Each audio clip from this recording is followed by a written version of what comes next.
¿A los cuántos años empezaste a ejecutar? Los 11.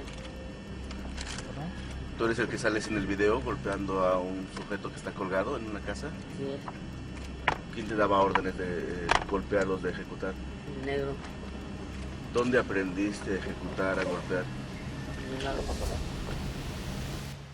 Believe it or not, this innocent-looking boy is actually a cold-blooded assassin who was hired by the cartel to kill and mutilate their enemies. He shocked the entire nation of Mexico when he admitted to killing 4 men by slitting their throats. But what was even more scary was that he never showed any remorse for his actions. But how did such a young boy get involved in such a heinous crime? And today, we'll look at the case of Edgar Jiménez, the 11-year-old Sicario that decapitated cartel members.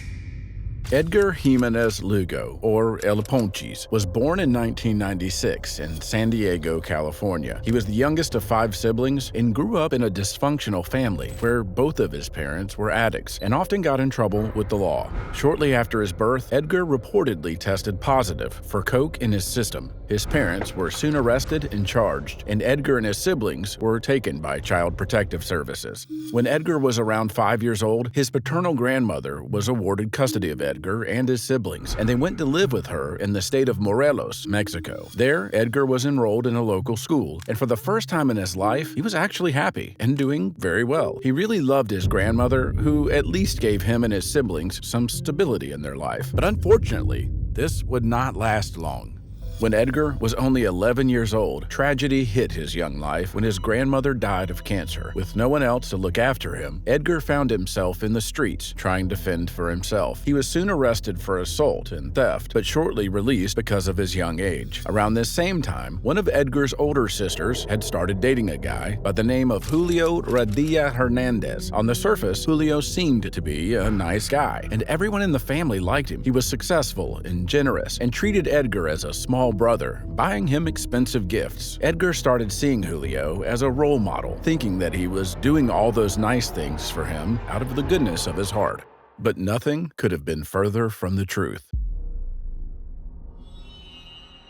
Julio, also known in the streets as El Negro, who was a high-ranking leader in the South Pacific Cartel, which operates in Morelos, Mexico. The cartel was formed in April 2010 by Hector Beltran Leyva after the collapse of the Beltran Leyva cartel, which he had headed alongside his 3 brothers, Alfredo, Arturo, and Carlos. Originally, the Beltran Leyva brothers were part of the infamous Sinaloa cartel, but when Alfredo was arrested by Mexican special forces, the remaining brothers turned on their then-boss, El Chapo, who they believed had set up Alfredo. In response to the supposed betrayal, the brothers split out of the Sinaloa cartel to form their own Beltran Leyva organization, BLO, and then waged a bloody war on El Chapo. The war between BLO and Sinaloa cartel was violent and brutal, with a lot of kidnappings, and wild public shootouts. El Chapo's own son, Edgar, would become one of the many casualties of the senseless war after he was gunned down at a shopping center parking lot by 15 gunmen. This led to special law enforcement agencies getting involved, and in December 2009, one of the Beltran Leyva brothers, Arturo, was gunned down at his home by the Mexican Navy Elite Special Forces Unit, while another brother, Carlos, and several of BLO high-ranking members were arrested. Hector was the only brother left standing after the war, and he went on to form the South Pacific Cartel. However, he would be arrested in 2014 and eventually die of a heart attack while in prison.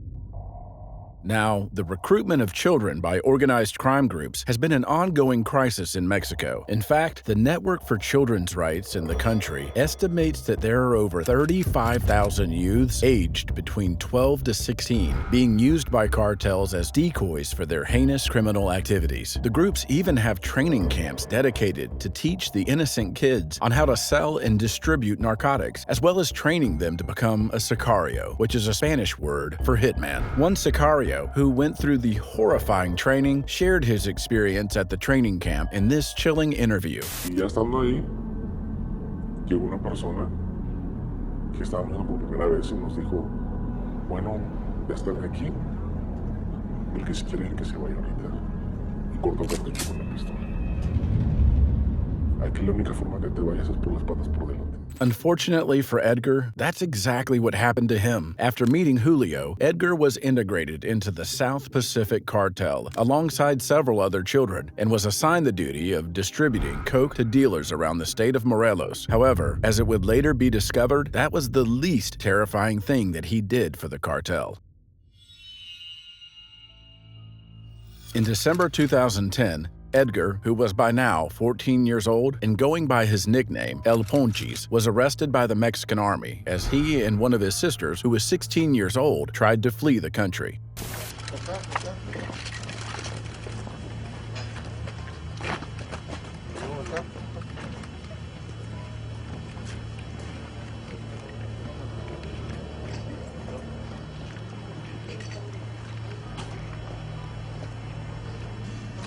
¿Cómo te llamas?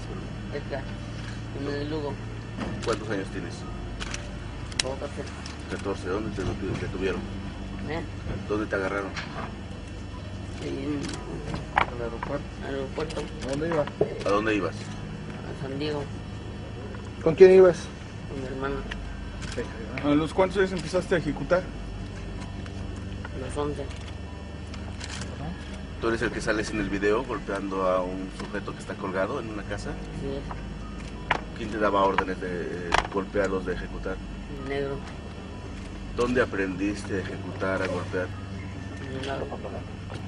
Apparently, a few weeks before his arrest, two graphic videos started circulating online showing two men being executed by members of the South Pacific Cartel. In one of the videos, which has apparently gotten the name The Human Piñata, a man can be seen hanging from the ceiling by his arms as a group of sadistic cartel members whip him with what looks like a belt before later beating him to death. Edgar admitted to being one of the Sicarios in the video. In the second video, Sicarios stand around him and can be heard mocking and insulting him before one of them kicks the bucket from under the victim's feet. On top of being in these disturbing videos, Edgar was also photographed wielding a rifle and posing with a dead body, which is how he ended up capturing the attention of the authorities. Now, as the reporters questioned him about his 3-year stint with the cartel, Edgar appeared calm and unremorseful as he answered every question. He told them that he had been executing for the cartel since he was 12 years old, and that the cartel would pay him $2,500 per week to behead their enemies. His victims' headless bodies were found hanging from a bridge.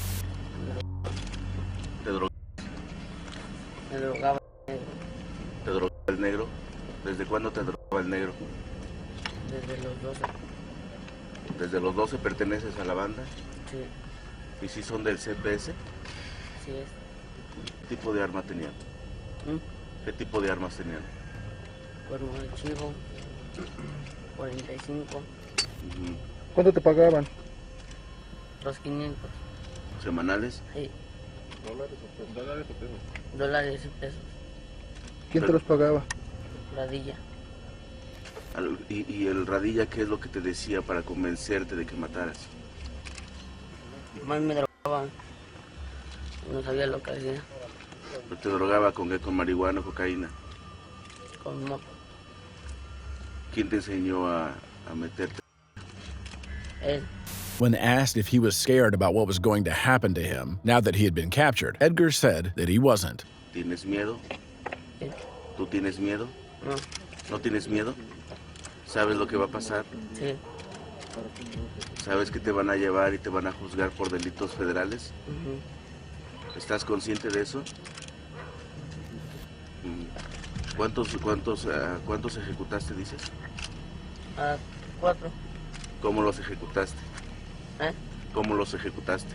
Los degollé. Following his confession and the evidence against him, Edgar was charged with homicide, kidnapping, and possession of narcotics and military weapons, charges that would have gotten him several decades in jail. But to everyone's shock, that didn't happen. Apparently, in Mexico, a judge cannot impose a prison sentence for minors below 14 years. For those between 14 and 17, the maximum sentence is 5 years, regardless of what they had done. For Edgar, the Mexican government saw him to be as much a victim as a victimizer, and so he was only given 3 years in juvenile prison. Edgar was released in 2013, and since he was a U.S. citizen and was not facing any charges in the country, he was sent to live with relatives either in San Antonio or San Diego, where his privacy has been protected to this day. Before his release, Edgar had reportedly given an interview to a reporter of the Mexican news magazine Proceso, where he said that he hoped to reunite with his mom and make a better future for himself as a good member of society. And as of January 2023, it seems like he has been keeping up his end of the bargain, as I couldn't find any reports of him reoffending. Meanwhile, Julio, who had groomed him into the life of crime, was arrested in 2011 for killing the son of Mexican poet and activist Javier Cecilia. The son was reportedly found crammed into a car with 6 other bodies, with their wrists and ankles tied up and their heads covered with masking tape.